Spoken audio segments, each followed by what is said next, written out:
বাথরুমটা জানি কেমন পুরাতন হয়েছে তো।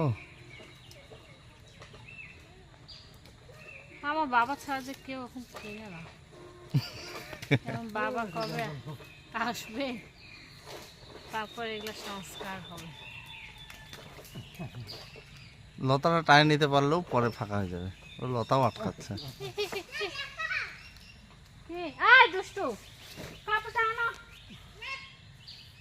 লেজে ঘুরো না। একটা খাটো লাঠি আছে, একটা নিয়ে আসতো ওখানে। কোথায়? ওইখানে আছে, ওই যে ডাঙ্কা যে নিয়ে আসছিলাম ওখানে। তাহলে এগুলো নিচের গুলো পারা যাবে না? এই যে কাছে তুমি নিচেগুলো পুরাতে থাকো।